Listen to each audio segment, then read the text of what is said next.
Trechos de The Magic Ladder to Success. Napoleão Hill. Conteúdo. Introdução. A importância de um objetivo definido. Autoconfiança. O hábito de economizar. Iniciativa e liderança. Imaginação. Entusiasmo. Autocontrole. O hábito de fazer mais do que se ganha para fazer. A personalidade do sucesso. Pensamento atento. Concentração. Cooperação. Lucrando com o fracasso. Tolerância. Usando a regra de ouro para conseguir cooperação. As causas do fracasso. O mistério do poder do pensamento. Introdução. Introdução. A filosofia das leis do sucesso é um imã mental para ideias brilhantes. O real valor destes ensaios não está em suas páginas e sim na reação do leitor ao lê-las. O principal objetivo da filosofia das leis do sucesso é estimular as faculdades imaginativas do cérebro para que prontamente criem ideias novas e úteis para qualquer emergência na vida. E qualquer um que possa criar grandes ideias, como os leitores deste livro tendem a fazer, acumulará grande poder, enquanto lê, sublinhe ou destaque todas as afirmações que lhe trouxerem novas ideias. Esse método servirá para fixar essas ideias em sua mente de modo permanente. Leia estas páginas muitas vezes e a cada leitura mantenha o hábito de marcar as linhas que inspirarem novas ideias. Após seguir esse procedimento, um dos grandes mistérios da mente humana se revelará a você. A experiência prova que isso vai colocá-lo diante de uma fonte de conhecimento que só pode ser revelada para aqueles que a descobriram sozinhos. Você acaba de receber uma dica sobre a natureza do segredo da filosofia das leis do sucesso. Se alguém pode ter o que quer sem violar os direitos dos outros, ele possui poder, o único poder real, e todo sucesso é alcançado por meio da aplicação do poder. O ponto de partida, no entanto, pode ser descrito como um desejo ardente de alcançar um objetivo definido e específico. A importância de um objetivo definido. Para ser bem-sucedido em qualquer tipo de empreendimento, você precisa ter um objetivo definido pelo qual deseja trabalhar. Precisa ter planos definidos para alcançar esse objetivo. Nada que vale a pena se consegue sem um plano de procedimentos definido que seja seguido sistematicamente, dia após dia. O objetivo principal definido se situa no início das leis do sucesso, porque sem ele as outras leis seriam inúteis. Pois como podemos esperar ser bem-sucedidos, ou como podemos saber quando alcançamos o sucesso se a natureza da realização, a meta, não foi determinada? Durante os últimos 20 e tantos anos, durante os quais o autor analisou mais de 20.000 pessoas, abrangendo praticamente todas as esferas sociais e profissionais, 95% desses indivíduos fracassaram. Por mais surpreendente que isso possa parecer, isso significa que estavam fazendo apenas o suficiente para existir, e alguns deles nem isso faziam direito. Os outros 5% foram bem-sucedidos, ou seja, estavam fazendo o suficiente para atender a todas as suas necessidades e economizavam dinheiro em prol da independência financeira final. Agora, o mais significativo dessa descoberta foi que os 5% bem-sucedidos tinham um objetivo principal definido e também um plano para atingi-lo. Em outras palavras, aqueles que sabiam o que queriam e tinham um plano para consegui-lo foram bem-sucedidos, ao passo que aqueles que não sabiam o que queriam estavam justamente caminhando para lugar nenhum. Se vender é seu alvo, ou um fluxo constante de clientes pagantes é seu objetivo, métodos claros e definidos de lidar com os clientes que os façam voltar sempre, devem ser definidos em um plano de ação. Não importa qual seja o plano, o principal é que seja peculiar e de tal natureza que fique impresso na mente dos clientes de uma forma favorável. Qualquer pessoa pode entregar mercadoria para quem toma a iniciativa de ir comprá-la, mas nem todo mundo possui a arte de entregar, junto com a mercadoria, esse algo invisível que faz o cliente voltar outras vezes querendo mais. É aqui que entra a necessidade de um objetivo e de um plano definido para alcançá-lo. Em alguns bairros, oficinas mecânicas são tão comuns quanto lojas de conveniência. Pode haver pouca diferença entre a qualidade dos serviços de uma para outra, no entanto, apesar disso, há quem dirija por quilômetros, desviando-se do seu caminho para levar o carro à sua oficina favorita. Agora surge a pergunta: o que leva essas pessoas a fazerem isso? E a resposta é: as pessoas contratam empresas onde são servidas por aqueles que as cultivam. O que se entende por cultivar? É como cultivar uma planta? Sim, mas não fazendo só o essencial, como regá-la. É preciso podá-la, retirar as partes mortas ou danificadas, ficar atento às estações, adubá-la no tempo adequado. Você deve observar se há insetos e removê-los. Qualquer bom empresário é como um jardineiro. Aquele que conhece seu carro vai notar quando os pneus estiverem carecas ou os cintos gastos, quando for preciso completar o fluido do radiador ou quando o pisca-pisca direito estiver queimado. Assim e de várias outras maneiras, bons empresários impressionam o cliente por fornecerem um serviço personalizado e de confiança. Tudo isso não acontece simplesmente. Existe um plano e um propósito definido para isso, e esse propósito é fazer os clientes voltarem. Esta é uma breve definição do que se entende por objetivo principal definido. Agora vamos nos aprofundar um pouco mais no estudo do princípio psicológico no qual a lei do objetivo principal definido se baseia. Estudo cuidadoso de mais de uma centena de líderes em praticamente todas as esferas da vida revelou o fato de que cada um deles trabalhava com um objetivo principal definido e também um plano definido para sua realização. A mente humana é como um ímã que atrai as contrapartidas dos pensamentos dominantes da mente, especialmente daqueles que constituem um objetivo principal definido ou propósito.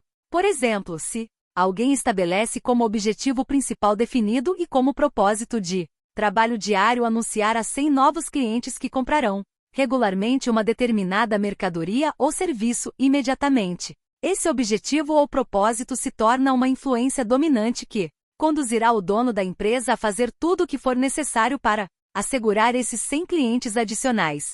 Os fabricantes de automóveis e outras mercadorias muitas vezes estabelecem o que chamam de cotas, que representam o número de automóveis ou a quantidade de mercadoria que deve ser vendida em cada território.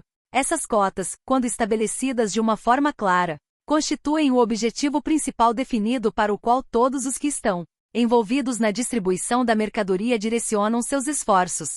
Raramente alguém deixa de cumprir as cotas estabelecidas, mas é um fato bem conhecido que, se não existissem cotas, as vendas reais seriam muito menores. Em outras palavras, para alcançar o sucesso na venda ou em praticamente qualquer outra linha de atuação, é preciso criar um alvo no qual atirar, e sem esse alvo os resultados serão fracos. Há um ponto no qual os pesquisadores do cérebro, físicos, psicólogos, psiquiatras, conselheiros e educadores concordam. Simplificando, é o seguinte: a forte ligação entre os acontecimentos da vida e os pensamentos e as crenças. Portanto, qualquer pessoa com um propósito definido e com toda a fé em sua capacidade de alcançá-lo não pode ser derrotada para sempre. Pode haver uma derrota temporária, talvez, muitas, mas fracasso nunca. Existe uma maneira de evitar críticas: não seja nada, não faça nada. Arranje um emprego de lavador de pratos e mate sua valiosa ambição. Essa fórmula sempre funciona. Mas se você escolher o caminho do sucesso, o primeiro passo é saber aonde está indo, como pretende seguir seu caminho e quando pretende chegar.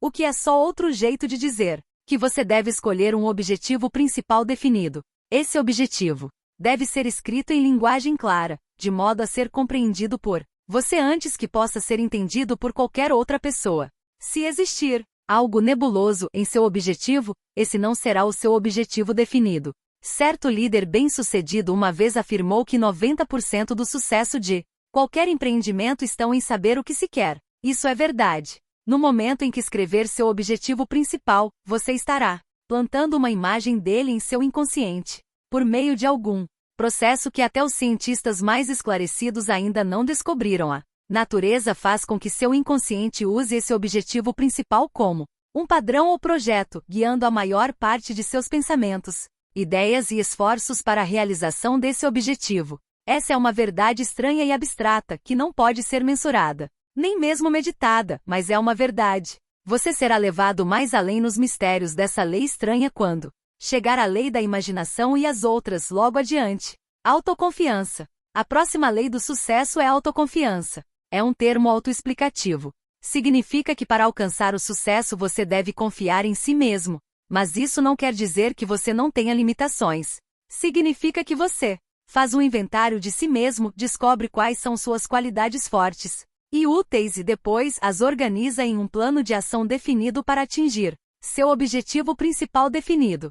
Em todas as línguas do mundo não há uma palavra que tenha o mesmo significado nem aproximado da palavra fé. Ela não se refere necessariamente à fé em um poder superior, mas, se milagres existem, são realizados só com o auxílio de uma superfé. A mente cética não é criativa. Pesquise em qualquer lugar e você não vai encontrar um único registro de grandes realizações em qualquer linha de atuação que não tenham sido concebidas na imaginação e trazidas para a realidade por meio da fé. Para ter sucesso é preciso ter fé em sua própria capacidade de fazer o que quer que sua mente tenha concebido. Além disso, você deve cultivar o hábito da fé naqueles que são seus associados, seja em posição de autoridade acima de você, ou o contrário. A razão psicológica para isso será abordada com mais clareza e profundidade na lei da cooperação, mais adiante. Um objetivo principal definido é o ponto de partida de toda realização notável, mas a autoconfiança é a força invisível que persuade,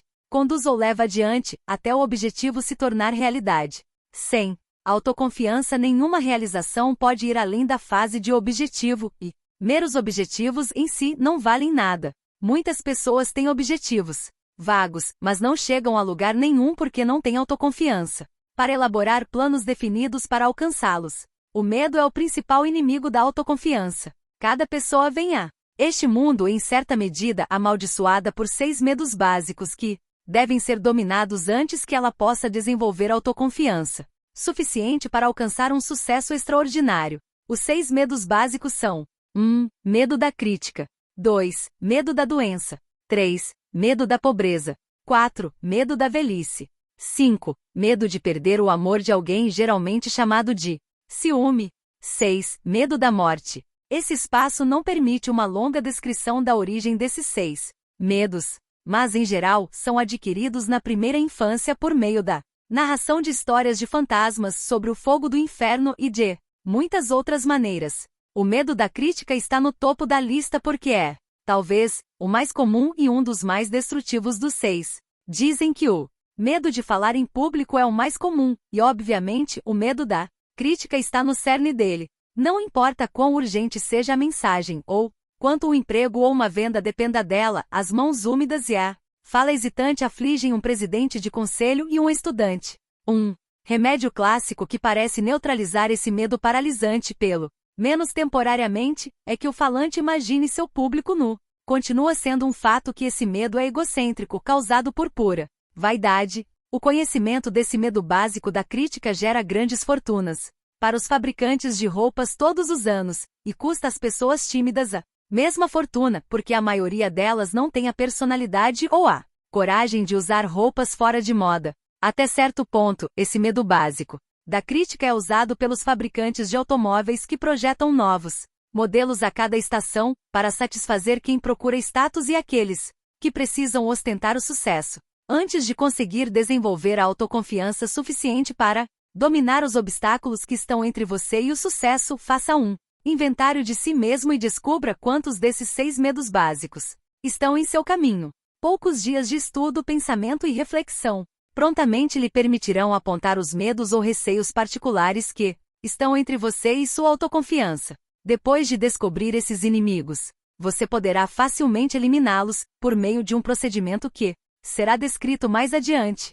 Os medos da doença, pobreza, velhice e morte são considerados por alguns remanescentes dos ensinamentos de uma época passada. Embora tais crenças persistam dentre alguns grupos, eram ainda mais comuns antigamente, quando as pessoas aprendiam que a morte pode trazer consigo um mundo feito de fogo e tormento eterno. Existe a possibilidade de que o efeito desse ensinamento tenha chocado de tal forma a sensibilidade da mente humana que o medo ficou embutido na mente inconsciente e dessa forma foi transmitida de pai para filho, mantendo-se vivo de geração em geração. Cientistas divergem quanto à extensão da possibilidade de esses medos serem transmitidos de pai para filho por meio da hereditariedade física, mas todos concordam com o seguinte: a discussão dessas questões na presença de uma criança é suficiente para plantar o impulso do medo em seu inconsciente, onde nada além de uma resolução forte e uma grande fé em oposição à crença na coisa temida pode eliminar os danos causados. O medo de perder o amor de alguém, ciúme, é um resquício dos dias da selvageria humana, quando era nosso hábito roubar o companheiro do outro à força. A prática de roubar o companheiro do outro ainda existe em certa medida, mas agora o roubo é feito por novos tipos de tentações, um ouvido solidário, muita intimidade no escritório, um presente atencioso, um bom jantar. O cônjuge não pode mais ser arrastado para uma caverna por um pretendente empunhando uma clava, mas as pessoas muitas vezes sentem, intuitivamente, o mesmo perigo da pré-história. Assim, o medo de perder o amor, ou ciúme, tem base biológica e também econômica para existir. O ciúme é uma forma de insanidade porque muitas vezes existe sem a menor razão de ser, frequentemente relacionado à paranoia. Apesar disso, esse medo provoca sofrimento, aborrecimento e fracassos indescritíveis neste mundo. Entender sua natureza e como ele se manifesta em nós é um passo na direção para dominá-lo. Aquele que estuda essa filosofia deve fazer certa quantidade de leitura complementar, selecionar biografias de pessoas que alcançaram um sucesso extraordinário porque certamente revelam que esses líderes já passaram por praticamente todo tipo imaginável de derrota temporária. No entanto, apesar dessas experiências desanimadoras, desenvolveram autoconfiança suficiente que os capacitou para vencer todos os obstáculos do caminho. Entre os livros clássicos desse tipo recomendados estão Compensation, de Ralph Waldo Emerson, e The Age of Reason, de Thomas Paine. Esses 2 livros históricos sozinhos contribuem para trazer o conceito de autoconfiança ao nosso alcance. Fazem com que seja mais fácil entender porque há poucas impossibilidades na vida se é que existe alguma. O hábito de economizar é uma confissão delicada, mas é verdadeira. Uma pessoa pobre não tem chance de ser considerada um sucesso notável a menos que a pobreza seja planejada e proposital. Nesse caso, é simplicidade voluntária, e isso é assunto para outro livro. Pode ser verdade e talvez seja que o dinheiro não significa sucesso, mas, a não ser que você o tenha ou possa administrá-lo em seu dia a dia, não vai chegar longe, não importa qual seja seu objetivo principal definido. Como os negócios são conduzidos atualmente e como se encontra a civilização hoje em geral, o dinheiro é absolutamente essencial para o sucesso, e não existe uma fórmula conhecida de independência financeira, exceto a que está ligada, de uma forma ou de outra, à economia sistemática. A quantia poupada todas as semanas ou todos os meses não tem grande importância desde que a poupança seja regular e sistemática. Isso é verdade porque o hábito de economizar acrescenta algo às outras qualidades essenciais para o sucesso, que não pode ser obtido de nenhuma outra maneira. É duvidoso que qualquer pessoa possa desenvolver a autoconfiança até o ponto mais alto sem a proteção e a independência dos que têm dinheiro guardado e ainda economizam. Saber que temos dinheiro no banco dá uma fé e uma autoconfiança que não podem ser obtidas de outra maneira. Pessoas sem dinheiro são mais facilmente exploradas e reprimidas. Estão à mercê de qualquer um que pretenda explorá-las ou roubá-las. Se aquele que não poupa e, portanto, não tem dinheiro oferece um serviço personalizado, não tem alternativa senão aceitar o que o comprador quiser dar. Se surgir uma oportunidade de um negócio lucrativo, não será de nenhum proveito para quem não tem dinheiro nem crédito e devemos ter em mente que o crédito geralmente é baseado na quantidade de dinheiro que a pessoa tem, ou seu equivalente. Quando a filosofia da lei do sucesso foi criada, a economia não foi incluída como uma das leis. Como resultado, milhares de pessoas que experimentaram essa filosofia descobriram que ela os levava a chegar muito perto do objetivo e então suas esperanças se despedaçavam. Durante anos procurei a razão pela qual essa filosofia não atendia sua finalidade. Com muito tempo de experimentação e pesquisa, finalmente se descobriu que faltava uma lei, que era a do hábito de poupar. Quando essa lei foi acrescentada, os seguidores da filosofia da lei do sucesso começaram a prosperar, sem exceção, e a essa altura incontáveis milhões já usaram a filosofia para obter sucesso, e nenhum único caso de fracasso foi relatado. O montante de sua renda pouco importa se você não poupar sistematicamente parte dela. Uma renda de 10 milhões por ano não é melhor que uma de 10 mil, a menos que uma parte seja poupada. Aliás, uma renda de 10 milhões pode servir muito menos para quem a recebe que um rendimento bem menor se o valor total se dissipar em despesas, porque a maneira como o dinheiro é gasto pode muito bem comprometer a saúde financeira e destruir as chances de alcançar o sucesso. Milhões de pessoas leram histórias sobre as maravilhosas realizações de Henry Ford e sua grande riqueza, mas certamente nenhuma delas se deu o trabalho de pensar o suficiente para determinar a verdadeira base do sucesso de Ford. Em um teste que eu criei, 500 pessoas receberam um esboço dos 12 fundamentos que em grande parte foram responsáveis pelo sucesso da Ford. Nesse esboço salientou-se que a quantia de dinheiro obtida a cada ano com o lixo retirado das fábricas da Ford chegava a cerca de 600 mil dólares. Nenhuma das 500 pessoas deu qualquer importância a esse fato. Nenhuma das 500 descobriu, ou se descobriu não, mencionou, o fato de que Ford sempre foi um poupador sistemático de recursos. Sabemos muito sobre os hábitos de consumo dos americanos, mas pouco sobre o hábito da poupança, que é o mais importante. Woolworth construiu um dos mais altos arranha-céus do mundo em sua época e acumulou uma fortuna de mais de 100 milhões de dólares guardando as moedas de 10 centavos que milhões de americanos jogavam fora. Hábito de gastar dinheiro é uma mania para a maioria das pessoas e as faz trabalhar duro todos os dias da vida. Testes mostram, de forma conclusiva, que a maioria dos empresários não fornece recursos às pessoas que não têm o hábito de economizar dinheiro, nem mesmo os coloca em posições que envolvem outros tipos de responsabilidades. O hábito de poupar é a melhor recomendação de qualquer pessoa em qualquer posição. O falecido James J.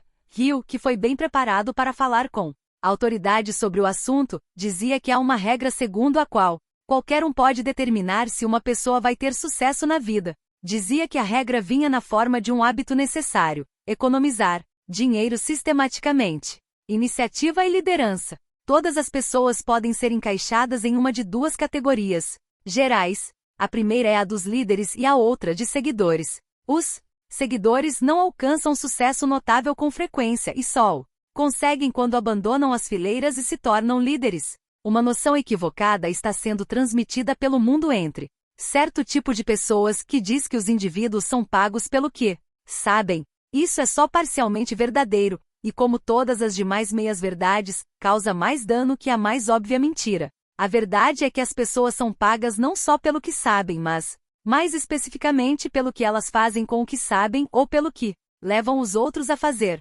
Sem iniciativa, ninguém se tornará bem-sucedido, não importa o que considere como sucesso, porque não vai fazer nada fora do comum, só o trabalho medíocre exigido para ter um lugar onde dormir, o que comer e roupas para vestir. Essas três necessidades podem ser atendidas sem a ajuda da iniciativa e da liderança, mas no momento em que as pessoas põem na cabeça que precisam ter mais que as necessidades básicas da vida atendidas, têm de cultivar os hábitos de iniciativa e liderança, ou então se encontrarão cercadas por um muro de pedra. O primeiro passo, essencial para o desenvolvimento de iniciativa e liderança, é criar o hábito de tomar decisões rápidas e firmes. Todas as pessoas bem-sucedidas têm certa dose de poder de decisão. Quem hesita entre duas opções mais ou menos vagas sobre o que quer fazer, geralmente acaba não fazendo nada. Mas não é suficiente ter um objetivo principal definido e um plano para alcançá-lo, mesmo que ele seja perfeitamente prático e você tenha toda a habilidade necessária para segui-lo com êxito. Você precisa mais que isso. Precisa realmente tomar a iniciativa e colocar seu plano em funcionamento, e mantê-lo em execução até que seu objetivo seja alcançado. Analise as pessoas fracassadas. Você vai encontrar muitas ao seu redor, e observe que sem uma única exceção, elas não têm firmeza de decisão, inclusive em questões de menor importância. Essas pessoas costumam falar muito, mas deixam a desejar na ação. Ações não. Palavras deve ser o lema de quem pretende ter sucesso na vida, não importa qual seja sua vocação ou seu objetivo principal definido. Nada é tão ruim ou terrível quando se toma a decisão de enfrentar as consequências. Líderes proeminentes e bem-sucedidos são sempre pessoas que tomam decisões rapidamente.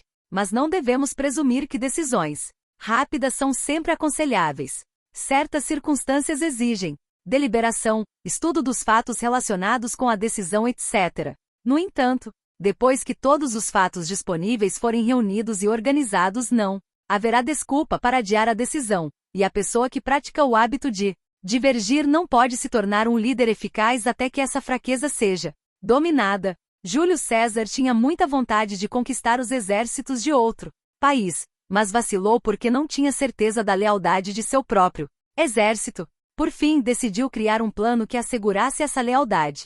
Embarcando seus soldados em navios, ele partiu para as margens inimigas, desembarcou o pessoal e os instrumentos de guerra e, em seguida, deu ordem para que todos os navios fossem queimados. Voltando-se para seus generais, disse: agora é vencer ou morrer. Não temos escolha. Avise seus homens e que eles saibam que é a vida de nossos inimigos ou a nossa. Travaram a batalha e venceram. Júlio César foi vitorioso porque fez com que todos os seus soldados optassem pela decisão de vencer. Grant disse: vamos lutar nestas linhas, mesmo que leve o verão todo, e apesar de suas deficiências, decidiu ficar e venceu. Quando um de seus marinheiros perguntou o que fazer se não visse sinais de terra no dia seguinte, Colombo respondeu: se não virmos terra nenhuma amanhã, vamos continuar navegando. Ele também tinha um objetivo principal definido, um plano traçado para ser alcançado, e a decisão tomada de não recuar. Sabemos que muitas pessoas não conseguem fazer seu melhor, enquanto não estão com a corda no pescoço, sob a pressão da necessidade mais urgente. O perigo iminente leva as pessoas comuns a desenvolver coragem e força física e mental sobre-humanas em uma proporção muito além da normalmente utilizada. Napoleão, pego de surpresa quando descobriu que havia uma vala profunda camuflada à frente da linha de marcha de seus exércitos, deu ordem para que sua cavalaria atacasse. Esperou até que os cadáveres de homens e cavalos enchessem a vala, e a seguir mandou que seus soldados marchassem até o outro lado, desse modo vencendo o inimigo. Isso exigiu uma decisão séria, imediata. 1 minuto de hesitação e ele teria sido cercado pelo inimigo e capturado. Ele fez o inesperado, o impossível, e conseguiu o que queria. Na área de vendas, quase todos os vendedores já ouviram a frase: vou pensar e volto depois, o que na verdade significa: não quero comprar, mas me falta coragem para chegar a uma decisão definitiva e falar francamente.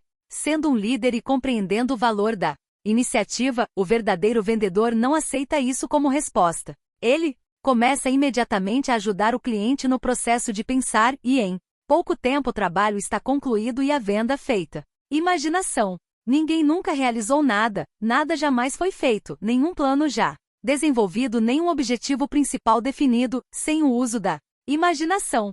Tudo já criado ou construído foi primeiro mentalmente visualizado pela imaginação. Na oficina da imaginação podemos pegar ideias bem conhecidas, ou conceitos ou partes de ideias e combiná-los com outras ideias velhas ou partes delas, e com essa combinação criar algo novo. Esse processo é o princípio mais importante de toda invenção. Podemos ter um objetivo principal definido e um plano para alcançá-lo. Podemos possuir autoconfiança em abundância. Podemos ter o hábito de poupar altamente desenvolvido e muita iniciativa e liderança. Mas se faltar o elemento imaginação, essas outras qualidades serão inúteis, pois não haverá força motriz para modelar seu uso. Todos os planos são criados na oficina da imaginação, e sem esses planos nenhuma realização é possível, a não ser por mero acidente. Ideias são valiosas em qualquer negócio, e aquele que se aplica no cultivo do poder da imaginação, onde as ideias nascem, encontra, mais cedo ou mais tarde, a si mesmo dirigindo-se ao sucesso financeiro. Apoiado por imenso poder, ninguém precisa se sentir intimidado por esse conceito porque, na verdade, não existe nada absolutamente novo. Tudo que parece ser novo não é mais que uma combinação de ideias ou elementos de algo velho. Isso é literalmente verdade na criação de planos de negócios, na invenção, na fabricação de metais e em tudo mais criado pela humanidade. Aquilo que se conhece como uma patente básica, ou seja, que abrange princípios realmente novos e até então desconhecidos, raramente aparece no escritório de registro de patentes. A maioria das centenas de milhares de patentes solicitadas e concedidas a cada ano envolve nada mais que um novo arranjo ou combinação de princípios antigos e bem conhecidos que vêm sendo utilizados de outras maneiras e para outros fins, para cultivar a imaginação, para que ela acabe sugerindo ideias por iniciativa própria. Você deve manter um registro de todas as ideias úteis, engenhosas e práticas que vêm em uso em outras áreas de atuação, fora de sua própria ocupação, bem como as relacionadas ao seu próprio trabalho. Comece com uma caderneta comum e anote cada ideia, conceito ou pensamento que lhe pareça ter uso prático, e em seguida pegue tudo e transforme em novos planos. Aos poucos, virá o tempo em que os poderes de sua própria imaginação irão ao depósito de seu inconsciente, onde todo o conhecimento que você já reuniu está armazenado e arranjarão tudo isso em novas combinações, lhe entregando os resultados, na forma de ideias totalmente novas ou que parecerão novas. Esse procedimento é prático porque tem sido seguido com sucesso por alguns dos líderes, inventores e empresários mais famosos. Tudo o que você puder imaginar é real, disse Picasso. Vamos definir aqui a palavra imaginação como a oficina da mente, onde podem ser montados, em combinações novas e diferentes, todas as ideias, pensamentos, planos, fatos, princípios e teorias que a humanidade conhece. Uma simples combinação de ideias que pode ser apenas partes de ideias antigas e bem conhecidas, pode valer desde alguns centavos a alguns milhões. A imaginação é a única faculdade que não tem preço ou valor. É a mais importante das faculdades da mente, pois é onde todas as nossas motivações ganham o impulso necessário para se transformar em ação.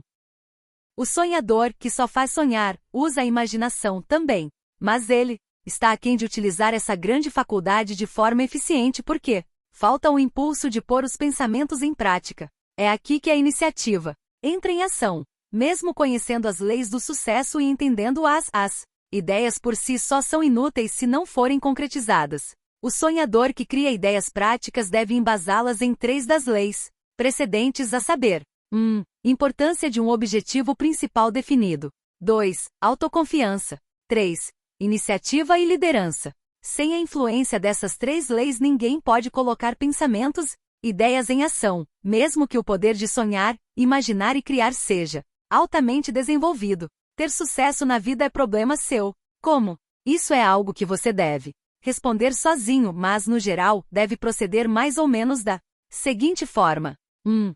Adote um propósito definido e crie um plano para alcançá-lo. 2. Tome a iniciativa e comece a colocar o plano em ação. 3. Sustente sua iniciativa com a autoconfiança e a fé em sua capacidade de concluir seu plano com êxito. Não importa quem você é, o que faz, qual é o seu rendimento ou quão pouco dinheiro tem. Se tiver uma mente saudável e for capaz de usar a imaginação, você poderá gradualmente conquistar um espaço que lhe gerará respeito e lhe dará todos os bens materiais que necessita. Não há nenhum truque nisso. O procedimento é fácil. Você pode começar com uma ideia, um plano ou um propósito elementar muito simples e gradualmente desenvolvê-lo até se tornar algo mais impressionante. O que fazer caso sua imaginação não esteja suficientemente desenvolvida neste momento para que você crie alguma invenção útil? Comece exercendo essa faculdade de qualquer maneira, usando-a para criar formas e meios de melhorar os métodos utilizados em seu trabalho atual, seja ele qual for. Sua imaginação vai se fortalecer à medida que você acomodar e direcionar ao uso. Olhe ao redor e você vai encontrar muitas oportunidades de exercitar a imaginação. Não espere que alguém lhe mostre o que fazer, mas use sua visão e deixe que a imaginação sugira o que fazer. Não espere que alguém lhe pague para usar a imaginação. Sua verdadeira recompensa será torná-la mais forte cada vez que você a usar de forma construtiva na criação de novas combinações de ideias. Se mantiver essa prática, logo virá o tempo em que seus serviços serão procurados avidamente por um preço justo. Você pode achar que um cabeleireiro de um salão de beleza unissex, por exemplo, tem pouca oportunidade para usar a imaginação.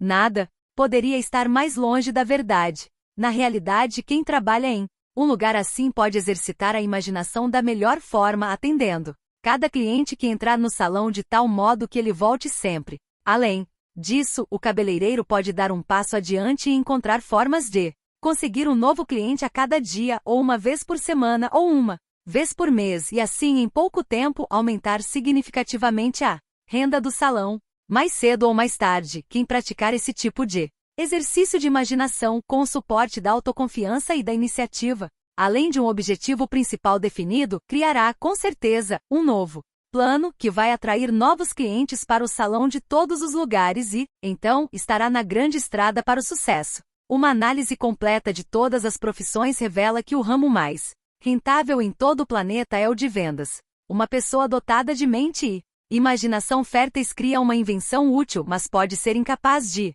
comercializá-la, então talvez tenha de oferecê-la por um valor baixo, como ocorre muitas vezes. Mas quem tiver capacidade de comercializar a invenção poderá, e geralmente consegue, fazer uma fortuna com ela.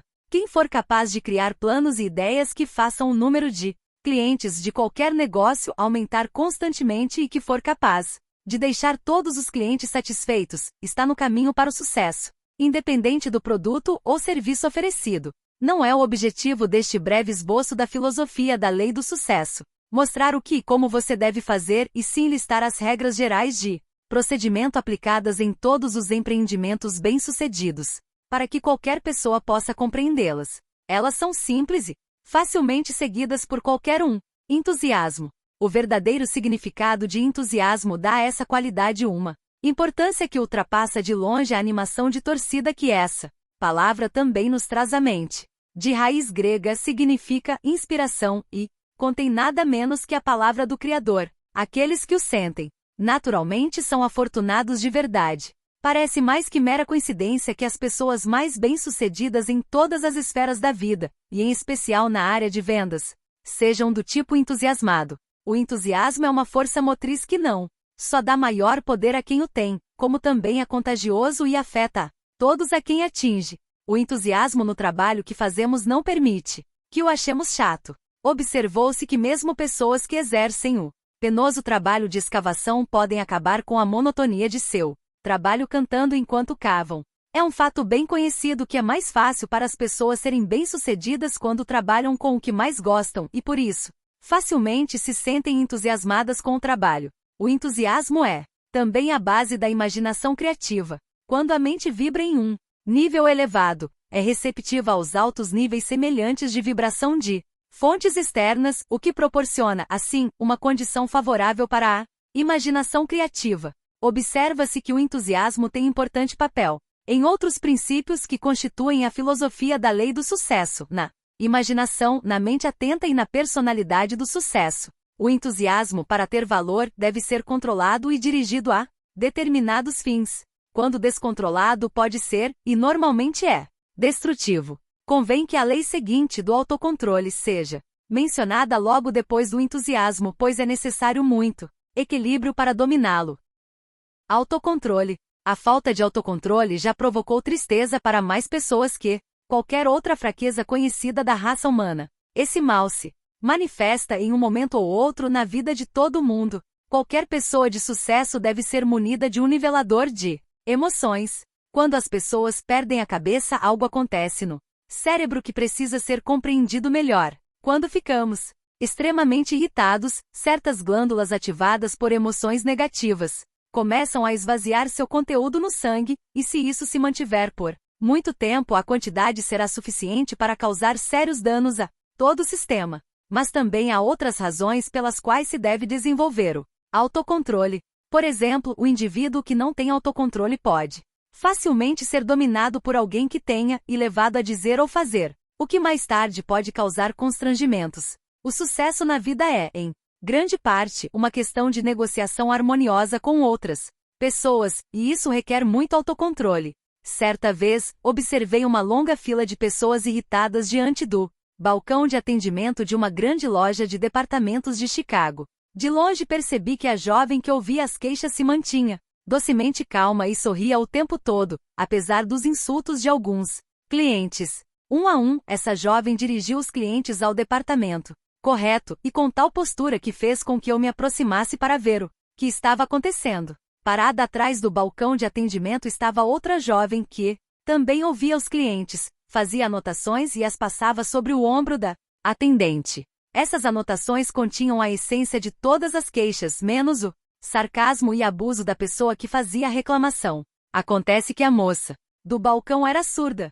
Ela recebia as informações que necessitava por sua assistente atrás dela. O gerente da loja disse que esse foi o único sistema que encontrou que lhe permitiu operar corretamente a central de atendimento ao cliente, pois os nervos humanos não eram fortes o bastante para ouvir linguagem ofensiva o dia todo, dia após dia, sem fazer o ouvinte ficar irritado, perder o autocontrole e responder mal às pessoas. Uma pessoa irritada sofre de um grau de insanidade temporária e, portanto, dificilmente é capaz de negociar diplomaticamente com os outros. Por essa razão, quem não tem autocontrole é uma vítima fácil de quem tem. Ninguém pode se tornar poderoso sem primeiro controlar a si mesmo. O autocontrole também proporciona equilíbrio à pessoa otimista demais, cujo entusiasmo precisa ser checado, pois é possível que ela fique excessivamente entusiasmada a ponto de incomodar a todos ao redor. O hábito de fazer mais do que se ganha para fazer. Essa lei é uma pedra no caminho que já destruiu muitas carreiras promissoras. Há uma inclinação geral entre muita gente de fazer apenas o mínimo para sobreviver, mas estudando essas pessoas atenciosamente, observamos que, na verdade, embora possam se virar temporariamente, não conseguem nada além disso. Há duas razões principais pelas quais todas as pessoas bem-sucedidas devem praticar esta lei.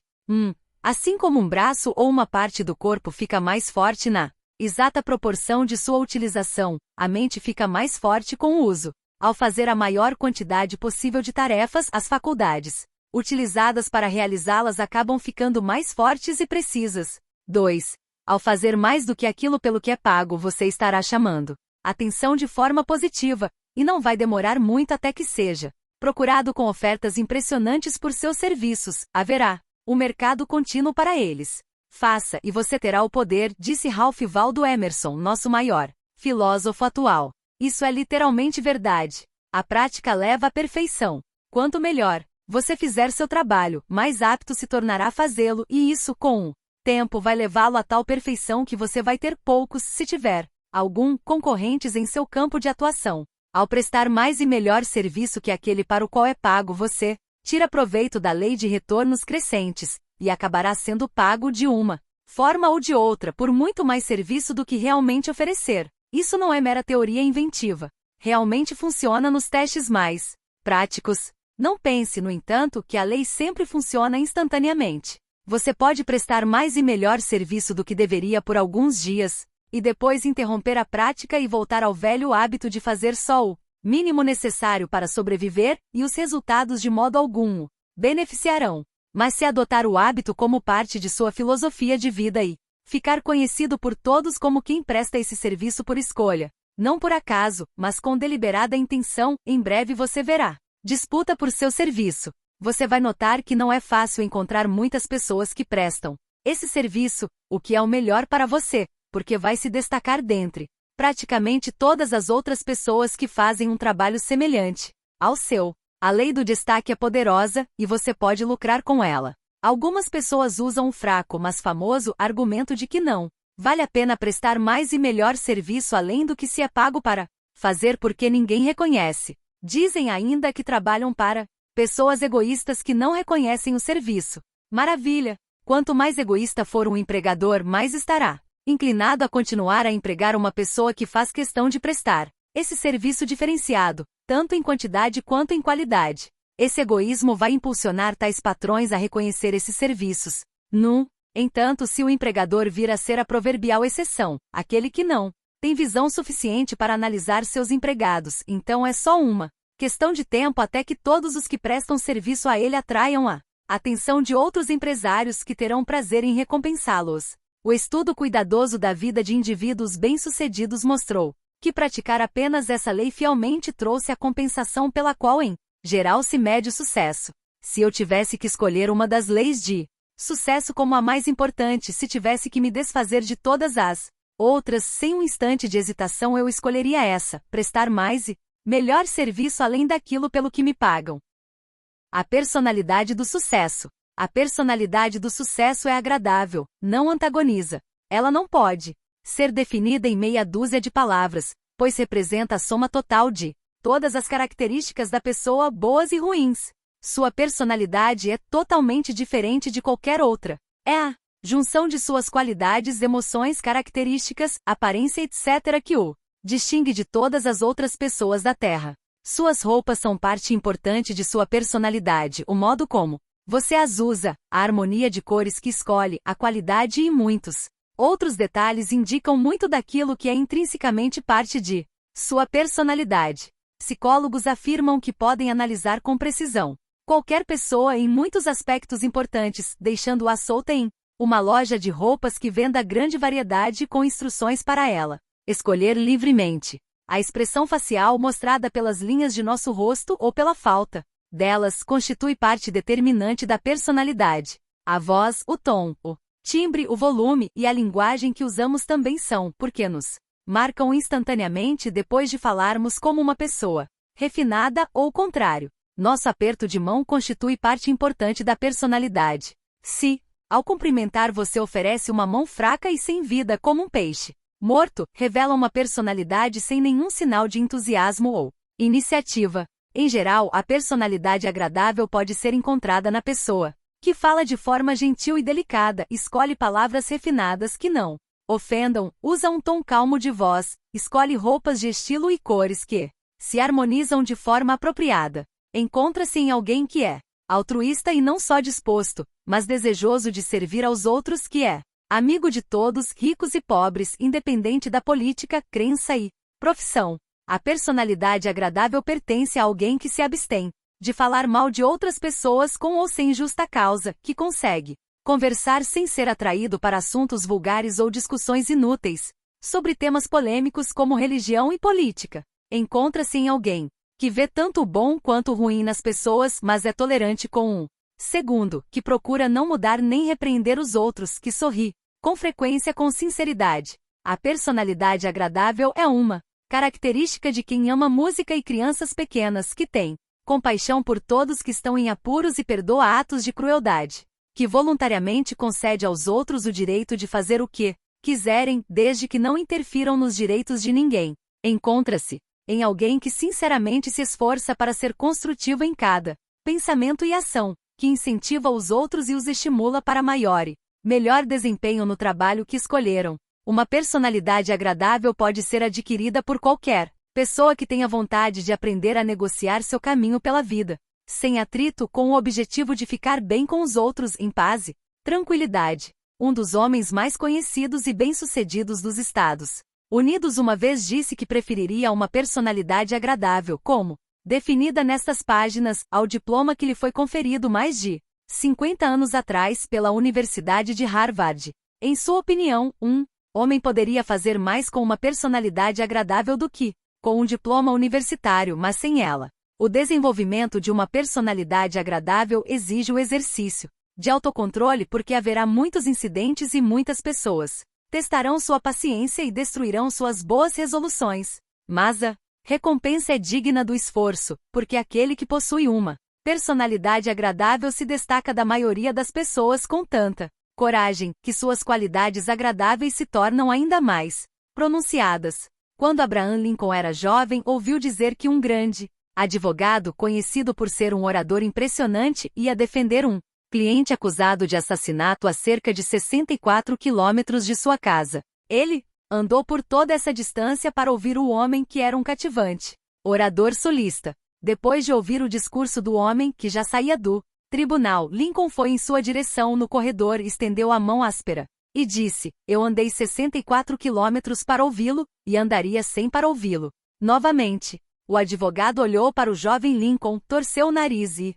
de uma forma arrogante, saiu sem responder. Anos mais tarde, os dois se encontraram de novo, dessa vez na Casa Branca, onde esse mesmo advogado havia ido para interceder junto ao presidente dos Estados Unidos em nome de um homem que havia sido condenado à morte. Lincoln ouviu pacientemente tudo que o advogado tinha a dizer, e quando o homem acabou de falar, ele disse: "Vejo que você não perdeu nada de sua eloquência desde que eu o ouvi pela primeira vez defendendo um assassino, anos atrás, mas você mudou consideravelmente de outras formas, porque agora você parece ser um cavalheiro refinadamente polido, e essa não foi a impressão que tive de você em nosso primeiro encontro. Talvez eu tenha cometido uma injustiça, pela qual agora peço perdão. Enquanto isso, vou assinar o indulto para seu cliente e ficamos quites." O rosto do advogado ficou branco e vermelho, e ele gaguejou um breve pedido de desculpas por falta de uma personalidade agradável em seu primeiro encontro com Lincoln. Ele foi acusado de uma conduta que poderia ter lhe custado caro se o incidente houvesse ocorrido com alguém menos caridoso que o grande Lincoln. Dizem, e talvez com razão, que a cortesia representa a característica mais valiosa da raça humana. Cortesia não custa nada, mas gera lucros maravilhosos se praticada como hábito com espírito sincero. Um jovem amigo meu trabalhava como frentista em um posto de Abastecimento pertencente a uma grande corporação. Um dia, um carro grande chegou ao posto e o passageiro desceu, enquanto o motorista dizia ao frentista qual combustível queria. No tempo em que a bomba de combustível trabalhava, o rico passageiro puxou conversa com meu jovem amigo. Você gosta de seu trabalho? Perguntou. Se eu gosto disto, respondeu o jovem. Gosto tanto quanto um cachorro gosta de gato. Bem, disse o estranho, se não gosta de seu trabalho, por quê? Trabalha aqui? Estou só esperando por algo melhor para sair, foi a rápida resposta. Quanto tempo você acha que vai ter de esperar? Perguntou o homem. Não sei quanto tempo, mas espero que em breve eu saia porque não há oportunidades aqui para alguém brilhante como eu. Porque eu tenho o ensino médio completo e posso conseguir um cargo melhor. Ah, é? Disse o estranho. E se agora eu lhe oferecesse um emprego melhor que este, você seria melhor do que é agora? Isso eu não sei, respondeu o frentista. Bem, respondeu o estranho, permita-me lhe oferecer uma sugestão. Melhores cargos, em geral, vêm para aqueles que estão preparados para assumi-los. Mas eu não acho que você esteja pronto para um emprego melhor, pelo menos não enquanto tiver essa mentalidade. Talvez haja uma grande oportunidade para você exatamente onde está. Permita que lhe recomende. E então ele recomendou um livro motivacional daquele ano. Isto pode lhe dar uma ideia que será útil para você por toda a vida. O estranho entrou em seu automóvel e foi embora. Ele era o presidente da empresa proprietária do posto de abastecimento. O jovem estava conversando com seu empregador sem saber, e cada palavra que pronunciou eliminou suas chances de atrair atenção favorável. Mais tarde, esse mesmo posto de gasolina foi colocado sob o comando de outro jovem, e é um dos postos de serviço mais rentáveis operados por essa empresa. É basicamente o mesmo de antes de ser entregue à nova gestão. Sua loja de conveniência é exatamente a mesma. Os preços cobrados são os mesmos, mas a personalidade do indivíduo que atende aqueles que se dirigem a esse posto de serviço não é a mesma. Praticamente todo sucesso na vida depende, em última análise, da personalidade. Uma disposição desagradável pode estragar as chances da pessoa mais estudada, o que acontece com frequência. O que se segue é uma descrição condensada dos principais fatores que servem como base de uma personalidade agradável. 1. Modo de apertar a mão ao cumprimentar. 2. Vestuário e postura do corpo. 3. Voz, tom, volume e qualidade. 4. Diplomacia. 5. Sinceridade em seus propósitos. 6. Escolha e adequação de palavras. 7. Postura. 8. Altruísmo. 9. Expressão facial. 10. Pensamentos dominantes, porque ficam registrados na mente de outras pessoas. 11. Entusiasmo. 12. Honestidade intelectual, moral e financeira. 13. Carisma. Se você quiser tentar uma experiência interessante e talvez benéfica, analise a si mesmo e dê-se uma nota para cada um desses 13 fatores de uma personalidade agradável. Uma avaliação atenta desses pontos pode facilmente levá-lo a observar fatos que lhe permitam eliminar falhas que tornam o sucesso impossível. Também será uma experiência interessante se você cultivar o hábito de analisar as pessoas que conhece intimamente medindo-as pelos 13 pontos aqui descritos. Esse hábito com o tempo vai ajudá-lo a encontrar nos outros as causas tanto de sucesso como de fracasso. Pensamento atento. A arte de pensar de maneira atenta não é difícil de adquirir, mas certas regras definidas devem ser seguidas.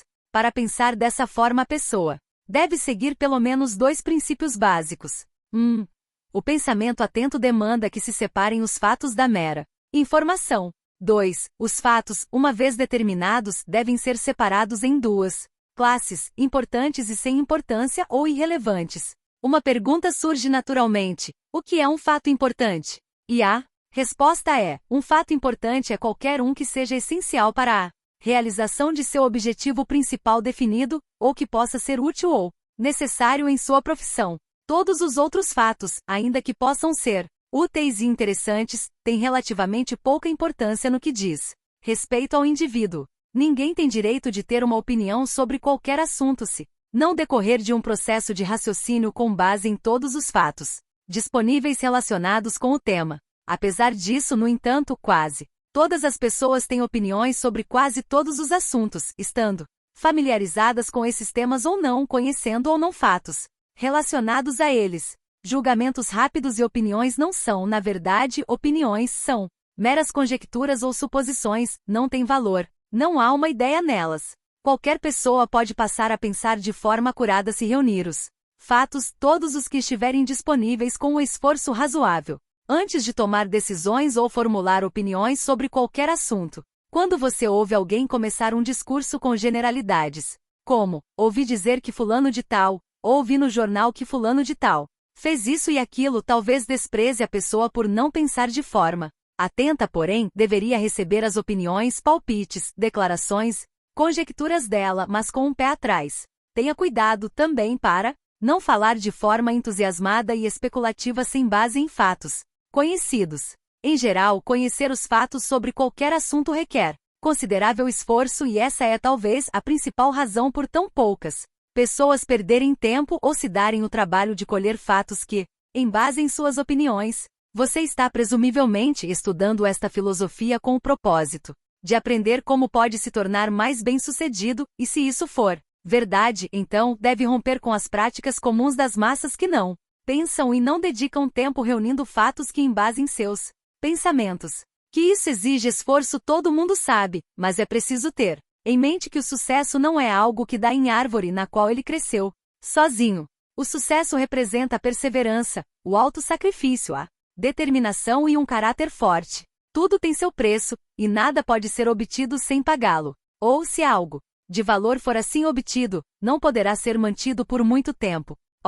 Preço do pensamento atento é o esforço necessário para reunir e organizar os fatos sobre os quais se basear. Quantos automóveis passam por este posto por dia?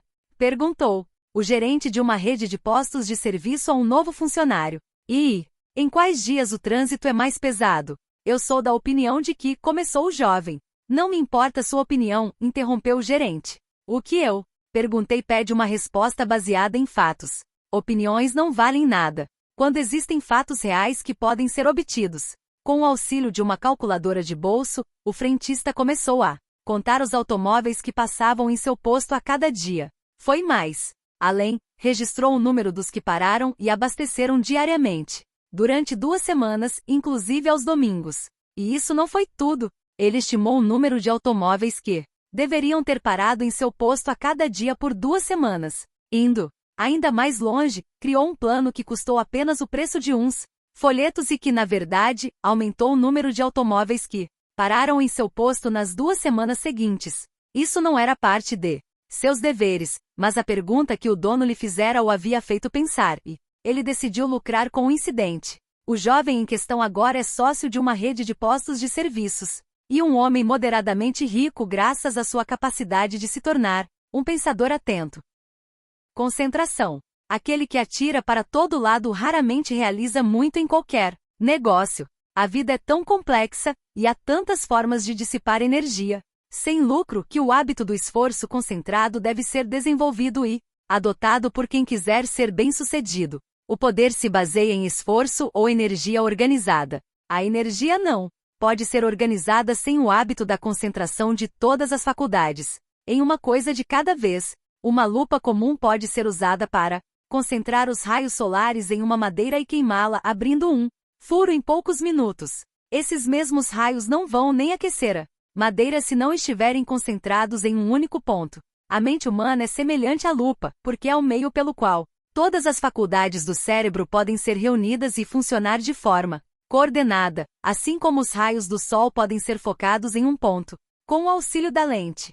Na verdade, tudo aquilo que uma pessoa é capaz de imaginar ela pode criar, fazendo a mente se concentrar na ideia com determinação, até conseguir. A mente humana é grande e poderosa quando funciona com a ajuda do pensamento concentrado. Descubra o que você deseja fazer, estabeleça um objetivo principal definido, e em seguida concentre todas as suas energias para apoiar esse fim, até chegar a um final feliz. Na análise da próxima lei, a da cooperação, observe a estreita ligação entre os princípios enunciados e os associados à lei da concentração.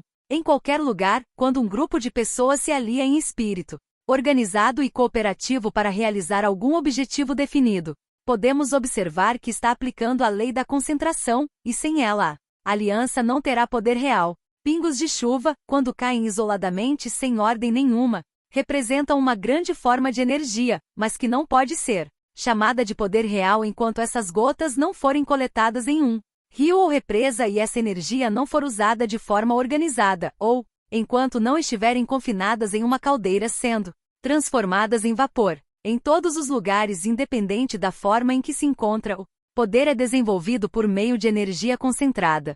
Portanto, tudo que você fizer em seu trabalho, faça com toda a atenção, com corpo e alma focados nessa única coisa definida: cooperação. Claramente, estamos vivendo uma época de cooperação. As mais destacadas realizações nos negócios, indústria, finanças, transporte e política são todas baseadas no princípio do esforço cooperativo. Dificilmente se passa uma semana sem que leiamos no jornal notícias sobre alguma fusão corporativa. Não são conquistas hostis, essas fusões se baseiam na cooperação porque reúne, em um espírito de harmonia de propósitos, diferentes energias, sejam humanas ou mecânicas, para que funcionem como uma só, sem atrito. Para ser grandiosamente bem-sucedida em qualquer empreendimento, a pessoa deve ter a cooperação amigável dos outros. Time de futebol vencedor é aquele com o melhor treinamento na arte da cooperação. O espírito do perfeito trabalho em equipe deve prevalecer. Nos negócios ou não irão muito longe. Você vai observar que algumas das leis anteriores deste curso devem ser praticadas como hábito antes que se possa obter a cooperação perfeita dos outros. Por exemplo, outras pessoas não vão cooperar com você a menos que domine e aplique a lei da personalidade agradável, a personalidade do sucesso. Você também vai notar que o entusiasmo, o autocontrole e o hábito de fazer mais do que se ganha para fazer devem ser praticados antes que possa esperar obter a plena cooperação dos outros. Essas leis se sobrepõem umas às outras, e todas devem ser incorporadas à lei da cooperação, o que significa que para obter a cooperação dos outros temos de criar o hábito de praticar as leis citadas. Educação, em todas as suas formas, não é nada além de conhecimento organizado ou, como se costuma dizer, fatos cooperativos.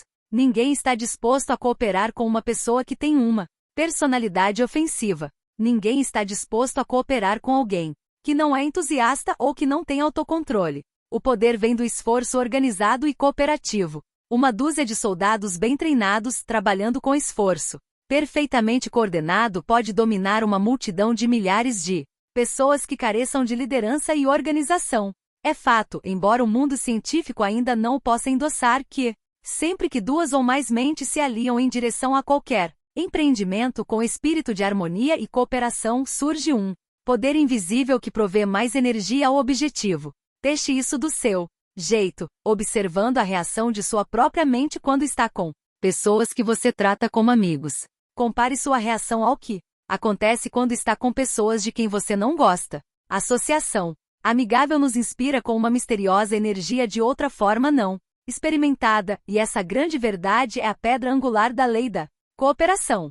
Um exército forçado a lutar porque os soldados têm medo de ser mortos por seus próprios líderes pode ser muito eficaz, mas nunca será páreo para aquele que entra em ação por vontade própria com soldados determinados a ganhar porque acreditam que devem vencer. No início da Primeira Guerra Mundial, os alemães estavam por cima de todo mundo. Os soldados alemães naquela época entravam em combate cantando. Haviam comprado totalmente a ideia de cultura. Seus líderes os fizeram pensar que eram obrigados a ganhar porque deviam ganhar. No entanto, conforme a guerra foi avançando, esses mesmos soldados começaram a abrir os olhos. Começaram a ver que o assassinato de milhões de pessoas era coisa séria. A seguir, surgiu o pensamento insidioso de que, no fim das contas, talvez seu Kaiser não fosse o ordenado agente de Deus e que poderiam estar lutando uma guerra injusta. Desse ponto em diante, a maré começou a virar. Eles já não entravam em combate cantando. Já não sentiam orgulho de morrer pela cultura e o final deles então estava perto. É assim em todos os caminhos da vida, em cada esforço humano. Aqueles que podem subordinar suas próprias personalidades, subjugar os seus interesses e coordenar todos os seus esforços, físicos e mentais, com os dos outros em prol de uma causa comum em que acreditam já cobriram quase toda a distância rumo ao sucesso. Há alguns anos, o presidente de uma conhecida empresa do ramo imobiliário dirigiu-me a seguinte carta: Caro Sr. Hill, nossa empresa lhe dará um cheque de $10.000 se nos Mostrar como assegurar a confiança do público em nosso trabalho, de forma tão eficaz como o Senhor faz no seu. Cordialmente. J. A seguinte resposta foi enviada. Caro Sr. J. Agradeço o elogio, e embora eu pudesse utilizar seu cheque de $10.000, estou totalmente disposto a lhe dar, gratuitamente, as informações que tenho sobre o assunto. Se possuo habilidade em comum para conquistar a cooperação de outras pessoas, é por causa dos seguintes motivos. 1. Eu presto mais serviço do que peço às pessoas que paguem. 2. Eu não me envolvo intencionalmente em nenhuma transação que não beneficie a todos a que afeta. 3. Eu não faço afirmações que não acredito que sejam verdadeiras. 4. Tenho sincero desejo no coração de prestar serviço útil ao maior número possível de pessoas. 5. Gosto mais de gente que de dinheiro. 6. Faço o meu melhor para viver, bem como para ensinar minha própria filosofia de sucesso. 7. Não aceito favores de alguém sem retribuir. 8. Não peço nada a qualquer pessoa sem ter direito àquilo que peço. 9. Não discuto com pessoas por assuntos sem importância. 10. Espalho a luz do otimismo e do bom ânimo onde posso e sempre que possível. 11. Nunca bajulo as pessoas com o propósito de ganhar sua confiança. 12. Eu vendo conselho a outras pessoas a um preço modesto, mas nunca ofereço conselho gratuito.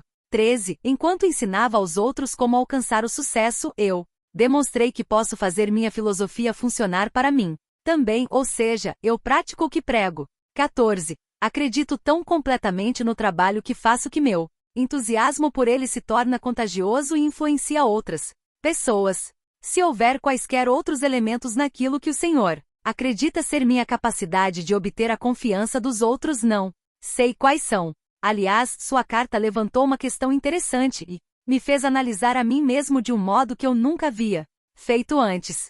Por esta razão, eu me recuso a aceitar seu cheque, porque o Senhor me fez fazer algo que pode valer muito mais que $10.000. Cordialmente, Napoleão Hill. Nesses 14 pontos podem ser encontrados os elementos que formam a base de todas as relações de confiança. O esforço cooperativo gera poder para aqueles que podem obter e manter permanentemente a confiança de um grande número de pessoas. Eu não conheço nenhum método de induzir os outros a cooperar, exceto o que se baseia nos 14 pontos aqui descritos. Lucrando com o fracasso. Um rico filósofo de nome Creso era o conselheiro oficial de sua Majestade, o rei Ciro. Ele dizia coisas muito sábias como filósofo da corte. Entre elas a seguinte: sou lembrado, ó rei, e levo essa lição no coração, de que existe uma roda na qual giram os assuntos dos homens, e é tal seu mecanismo que impede que alguém seja sempre feliz. É verdade.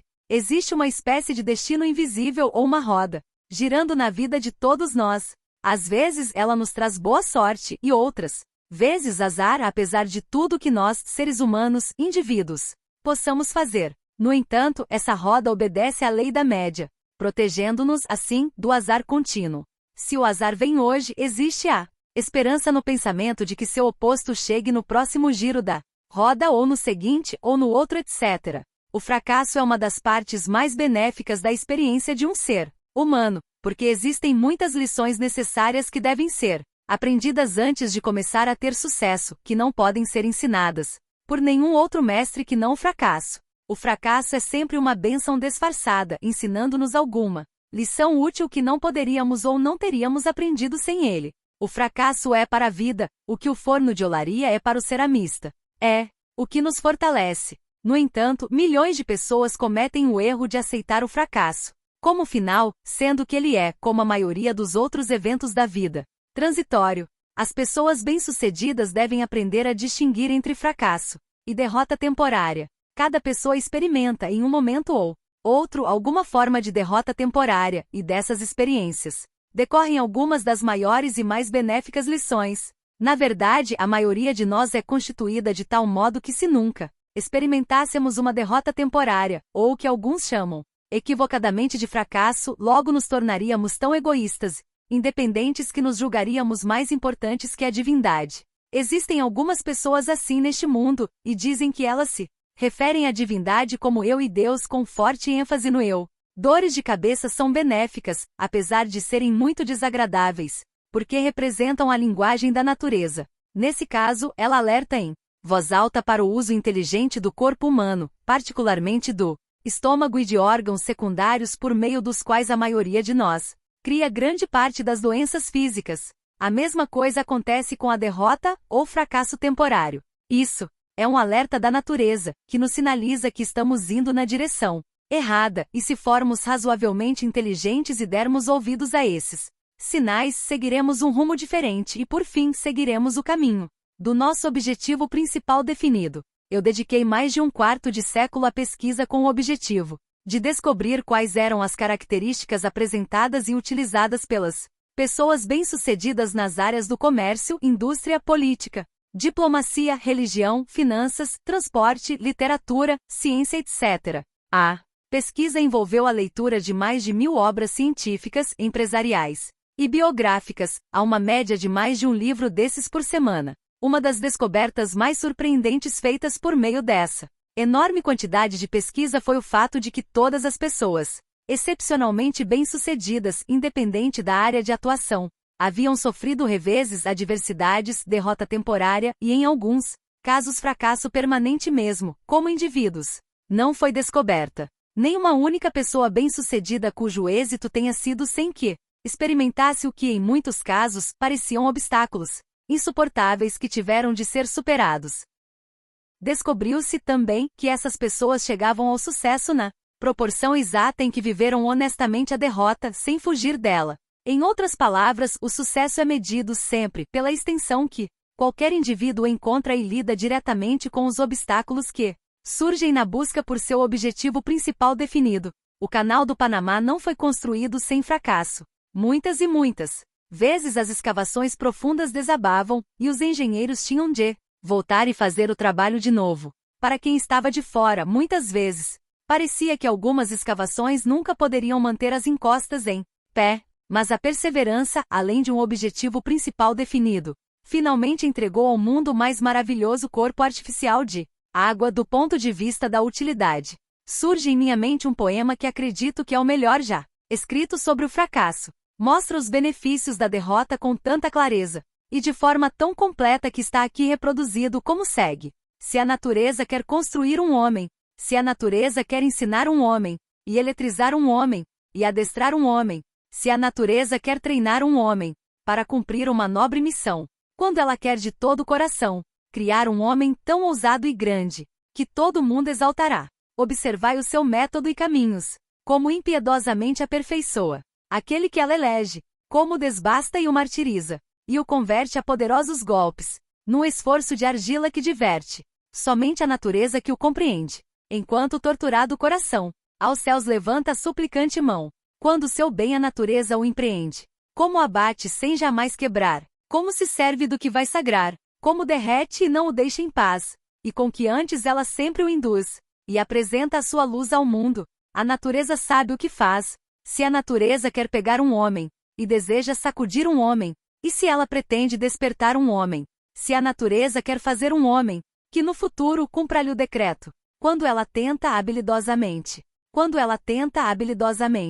quando deseja e quer com ansiedade, fazê-lo rigoroso são completo, com que sagacidade ela o prepara, como o aguilhoa com a sua vara, de que maneira o amola e como o enfesa, e o faz nascer em meio da pobreza. Com desapontamento sempre atormenta o coração daquele que ela unge, com que sagacidade ela o esconde, e oculta sem olhar ao menos onde, soluça embora o gênio desprezado, e o seu orgulho guarde esse passado, manda-o combater mais arduamente, fala-o tão solitário que somente as mais altas mensagens do Senhor consigam penetrar a sua dor. É assim que a natureza lhe clareia, da hierarquia à impenetrável teia, e embora ele não possa compreender, dá-lhe paixões ardentes a comandar, como impiedosamente ela o esporeia, com que terrível entusiasmo fere, se acaso, acerbamente, ela o prefere, se a natureza quer nomear um homem, se ela quer dar fama para um homem, e se ela quer domar, acaso, um homem, quando ela quer dar brilho para um homem, executa missão quase celeste, quando ela tenta o seu supremo teste, que há de imprimir a inconfundível marca, no que há de ser um deus ou um monarca, quanto dirige e quanto que o refreia, de modo que seu corpo mal contenha a inspiração ardente que o incendeia, e a sua ansiosa alma se mantenha sempre anelante por um sonho esguio, sempre anelante por um sonho esguio, engana com ardil sua esperança. Lança-lhe em rosto novo desafio, no instante em que ele o alvo quase alcança. Faz uma selva que limpar lhe custe. Faz um deserto, para que se assuste, e para que ele o vença, se capaz. Assim a natureza um homem faz. Então, para provar a sua ira, uma montanha em seu caminho atira, e põe amarga escolha à sua frente. Sobe ou perece, diz-lhe, sorridente. Meditai no mistério da intenção. Da natureza o plano é tão clemente. Se compreendêssemos a sua mente, os que a chamam cega todos são, pois com o pé sangrante e lacerado, é que o espírito sobe, descuidado, com entusiasmo e com vigor dobrado, esses caminhos todos que ilumina, com essa força ativa que é divina, e do ardor maneja a espada de aço, para enfrentar o peso do fracasso, e mesmo na presença da derrota, ainda esperança em seu olhar de rota. Eis que é chegada a crise, eis o grito, que está a pedir um chefe ao infinito.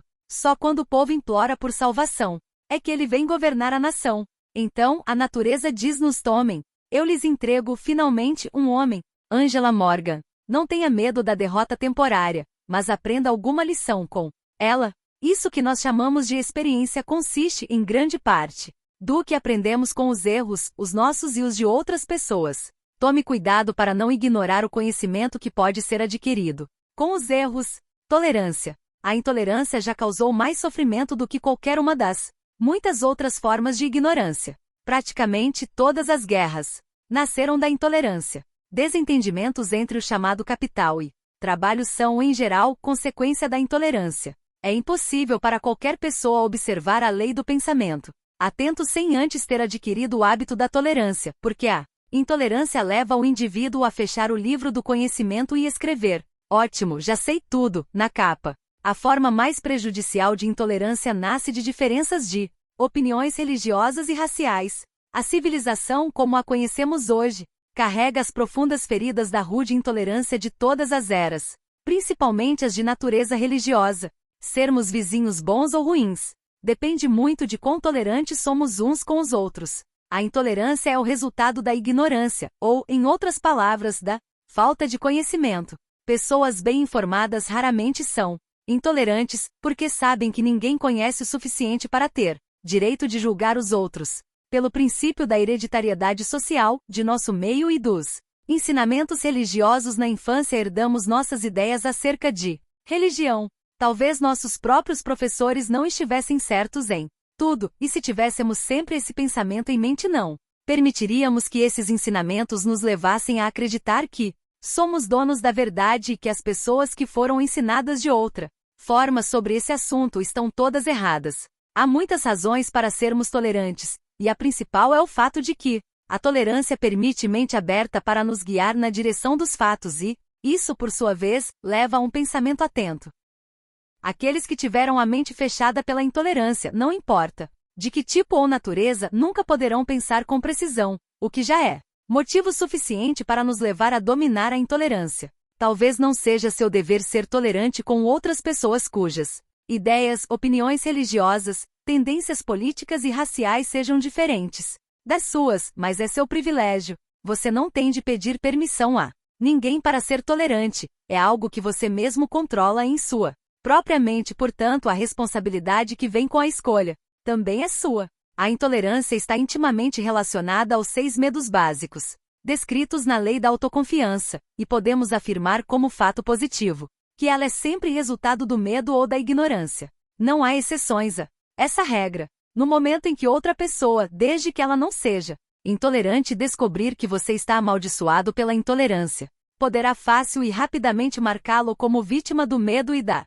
superstição ou, o que é pior, da ignorância. A intolerância desliga a luz da inteligência e fecha a porta das oportunidades de 1000 maneiras diferentes. No momento em que você abrir sua mente para os fatos e assumir que a última palavra sobre qualquer assunto raramente é dita, e que sempre resta a possibilidade de que se possa aprender ainda mais verdades, você começará a cultivar a lei de tolerância. Se praticar esse hábito por muito tempo, em breve se tornará um pensador com capacidade de resolver os problemas que enfrenta na luta para conquistar seu lugar no campo a que escolheu se dedicar, usando a regra de ouro para conseguir cooperação. Esta é, em certos aspectos, a mais importante das leis do sucesso. Mesmo que os grandes filósofos tenham ensinado essa regra de ouro por mais de 5.000 anos, a maioria das pessoas hoje a vê como uma espécie de texto bonito que os pregadores usam em sermões. Na verdade, a filosofia da regra de ouro se baseia em uma lei poderosa que, quando compreendida e fielmente praticada, permitirá que qualquer pessoa leve os outros a cooperar com ela. É uma verdade notória que a maioria das pessoas segue a prática de retribuir o bem ou o mal, ato por ato. Se você caluniar alguém, vai ser caluniado também. Se elogiar, será elogiado. Se favorecer alguém nos negócios, será favorecido em troca. Há exceções a essa regra, pode ter certeza, mas, em geral, a lei funciona. Semelhante atrai semelhante. Isso está de acordo com a grande lei natural, e funciona em cada partícula de matéria e em toda forma de energia no universo. Sucesso atrai sucesso. Fracasso atrai fracasso. Profissionais preguiçosos vão pegar um atalho, associar-se com outros de sua mesma espécie, mesmo que isso não os leve a lugar algum. A lei da regra de ouro está intimamente relacionada com o hábito de fazer mais do que se ganha para fazer. O próprio ato de prestar mais serviço do que se é pago para prestar coloca em operação essa lei por meio da qual semelhante atrai semelhante, que é a mesma lei que constitui a base da filosofia da regra de ouro. Não há como escapar do fato de que aqueles que prestam mais serviço do que são pagos para fazer acabarão sendo avidamente procurados por quem estiver disposto a pagar mais. Juros compostos. Sobre juros compostos é a taxa da natureza quando ela vai pagar a dívida contraída por meio da aplicação dessa lei. Ela é uma lei fundamental, muito óbvia e muito simples. É um dos grandes mistérios da natureza humana que, em geral, não é muito compreendido e praticado. Por trás de seu uso estão possibilidades que desconcertam a imaginação da pessoa mais visionária. Por meio de seu uso podemos aprender o verdadeiro segredo, todo segredo existente, sobre a arte de conseguir que os outros façam o que queremos. Se você quiser o favor de alguém, faça com que sua meta seja encontrar a pessoa de quem você quer o favor e, de uma forma adequada, lhe ofereça algo equivalente ao favor que você deseja dela. Se a pessoa não corresponder no início, dobre a dose e faça-lhe mais um favor e outro e assim por diante, até que finalmente a pessoa, por vergonha no mínimo, volte e lhe preste um favor. Para levar os outros a colaborar com você, primeiro colabore com eles. Vale a pena ler a frase anterior uma centena de vezes, pois contém a essência de uma das mais poderosas leis disponíveis para aqueles que têm a intenção de alcançar grande sucesso. Às vezes, acontece de aquele indivíduo a quem você presta um serviço útil nunca lhe prestar um serviço semelhante, mas mantenha em mente esta verdade importante. Apesar de uma pessoa não corresponder, alguém vai observar a transação e, movida pelo desejo de justiça ou talvez com um motivo mais egoísta em mente, vai lhe prestar o serviço a que você tem direito.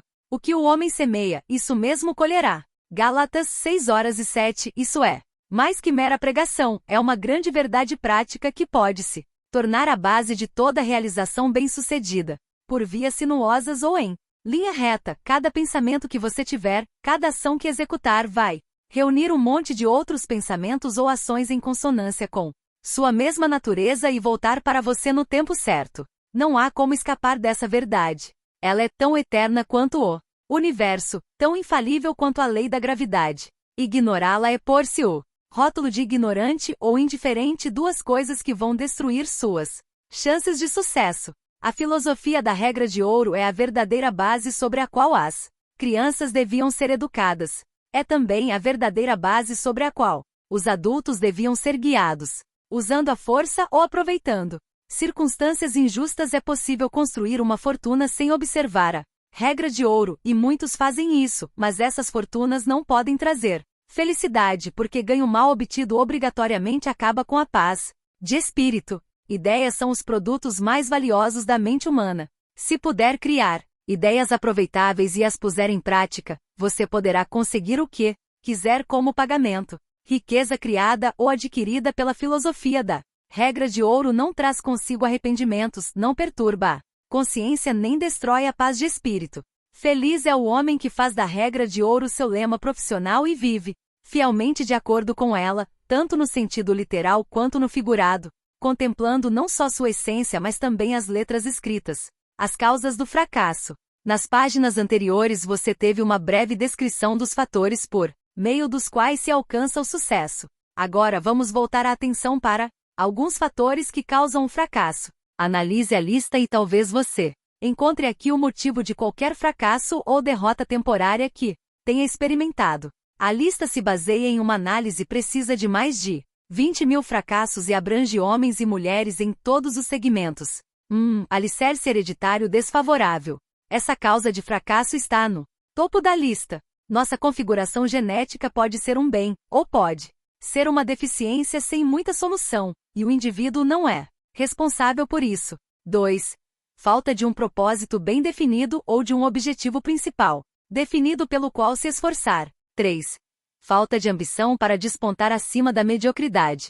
4. Falta de estudo. 5. Falta de disciplina e tato em geral, manifestada por meio de todos os tipos de excesso. 6. Problemas de saúde em geral devido a causas evitáveis. 7. Ambiente desfavorável na infância, período em que o caráter é formado, resultando em maus hábitos do corpo e da mente. 8. Procrastinação. 9. Falta de persistência e coragem de assumir a responsabilidade pelos próprios fracassos. 10. Personalidade negativa. 11. Desejo incontrolável de obter algo do nada que pode se manifestar na prática de jogos de azar. 12. Falta de capacidade de tomar decisões. 13. Um ou mais dos 6 medos básicos descritos em outras partes deste ensaio. 14. Má escolha de cônjuge. 15. Excesso de cautela, destruindo a iniciativa e a autoconfiança. 16. Má escolha de parceiros nos negócios. 17. Superstição e preconceito em geral com base em falta de conhecimento das leis naturais. 18. Escolha errada da profissão. 19. Dissipação de energia por falta de entendimento da lei da concentração, resultando no que costuma ser chamado de aquele que atira para todo lado. 20. Falta de parcimônia. 21. Falta de entusiasmo. 22. Intolerância. 23. Intemperança. 24. Incapacidade de cooperar com os outros com espírito de harmonia. 25. Poder que não foi adquirido por meio do esforço próprio, como no caso de quem herda riqueza ou é colocado em uma posição elevada a qual não tem direito por mérito. 26. Desonestidade. 27. Egoísmo e vaidade. 28. Adivinhar em vez de pensar. 29. Falta de capital. Alguns podem se perguntar por que falta de capital foi colocado no fim da lista, e a resposta é que qualquer um que possa se qualificar com uma nota razoavelmente alta nas outras causas de fracasso sempre pode obter o capital necessário para qualquer finalidade. A lista anterior não inclui todas as causas do fracasso, mas representa as mais comuns. Alguns podem argumentar que a sorte desfavorável deveria ter sido adicionada à lista, mas a resposta a isso é que a sorte, ou a lei do acaso, é dominada com maestria por todos aqueles que entendem como aplicar os fatores de sucesso. No entanto, para ser justo com aqueles que podem nunca ter tido oportunidade de dominar os fatores do sucesso, devemos admitir que a sorte, ou uma mudança desfavorável, na roda do acaso é às vezes a causa do fracasso. Aqueles que estão inclinados a atribuir todos os seus fracassos a circunstâncias ou à sorte devem lembrar a cega injunção enunciada por Napoleão que disse: quais são as circunstâncias? Eu crio as circunstâncias.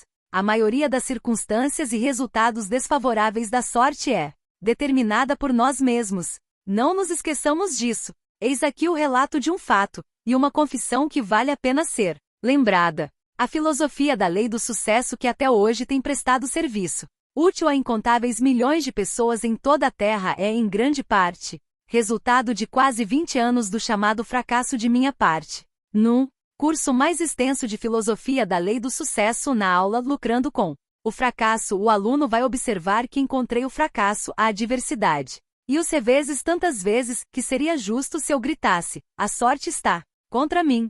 7 grandes fracassos e mais dezenas de derrotas menores, que posso ou que me dou o trabalho de lembrar, lançaram as bases de uma filosofia que trouxe sucesso a tantas gerações de pessoas, inclusive a mim. O azar foi aproveitado e posto para trabalhar, e o mundo todo agora paga um tributo monetário ao homem que trouxe à luz o pensamento feliz de que até a sorte pode ser mudada e os fracassos podem ser aproveitados. Creso observou: existe uma roda na qual giram os assuntos dos homens, e é tal seu mecanismo que impede que alguém seja sempre feliz. É verdade. Existe essa roda da vida que está girando constantemente. Se ela traz infortúnio hoje, pode trazer boa sorte amanhã.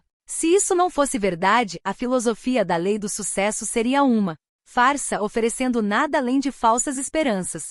Disseram-me uma vez que eu sempre seria um fracasso, porque nasci sob uma estrela desfavorável. Algo deve ter acontecido que agiu como antídoto contra a má influência dessa estrela, e alguma coisa aconteceu. Esse algo é o poder de dominar os obstáculos primeiro dominando a si mesmo, resultado da compreensão e da aplicação da filosofia da lei do sucesso. Se os fatores do sucesso puderam compensar a má influência de uma estrela para este autor, poderão fazer o mesmo por você ou por qualquer outra pessoa. Culpar as estrelas por nossos problemas é só mais uma forma de reconhecer nossa ignorância ou preguiça. O único lugar onde as estrelas podem lhe trazer azar está em sua própria mente. Você é dono dessa mente e tem o poder de dominar todas as más influências que estão no caminho de seu sucesso, incluindo as das estrelas. Se você realmente deseja ver a causa de seu azar e de suas desgraças, não olhe para as estrelas, olhe no espelho. Você é o mestre de seu destino. Você é o capitão de sua alma. E isso em razão do fato de que tem uma mente que você mesmo sozinho controla, e ela pode ser estimulada e configurada para fazer contato direto com todo o poder que você necessita para resolver qualquer problema que possa encontrar. A pessoa que joga a culpa de seus problemas nas estrelas desafia a existência da inteligência infinita ou de Deus, se preferir esse nome. O mistério do poder do pensamento. Tudo que você tem ou terá, de bom ou de ruim, foi atraído por você, pela natureza de seus pensamentos. Os pensamentos positivos atraem objetos positivos desejáveis, pensamentos negativos atraem pobreza, miséria e vários outros tipos de objetos indesejáveis. Seu cérebro é o ímã ao qual tudo que você possui adere, e não se engane, ele não vai atrair sucesso enquanto você estiver pensando em pobreza e fracasso. Todas as pessoas estão exatamente onde estão como resultado de seus próprios pensamentos dominantes. Isso é tão certo quanto a noite segue o dia. O pensamento é a única coisa sobre a qual temos controle absoluto e esse é um fato que sempre repito, por ser de enorme importância. Você não controla por completo o dinheiro que possui ou o amor e a amizade que cultiva. Você não teve nada a ver com sua vinda ao mundo e terá pouco a ver com a hora da partida, mas tem tudo a ver com o estado de sua própria mente. Você pode fazer com que sua mente seja positiva ou pode permitir que se torne negativa como resultado de influências, sugestões de fora. A divina providência lhe deu o controle supremo de sua própria mente e com ele lhe foi atribuída a responsabilidade de fazer o melhor uso dela. A diferença entre o sucesso e o fracasso é, em grande parte, uma questão de diferença entre pensamento positivo e negativo. A mente negativa não vai atrair fortuna. Semelhante atrai semelhante. Nada atrai sucesso tão rapidamente quanto sucesso. A pobreza gera mais pobreza. Seja bem-sucedido e todo mundo vai colocar tesouros a seus pés e querer fazer algo para ajudá-lo a ser ainda mais bem-sucedido. Mostre sinais de pobreza e todo mundo vai tentar lhe tirar aquilo que você tem de valor. Você pode obter empréstimos bancários quando é próspero e não precisa dele, mas tente conseguir um empréstimo sendo pobre, ou quando uma grande emergência ocorre. Você é o mestre de seu próprio destino, porque controla a única coisa que pode mudar e redirecionar o curso dos destinos humanos, o poder do pensamento. Que essa grande verdade vá fundo em sua consciência e que estas páginas tenham marcado o momento de mudança mais importante de sua vida.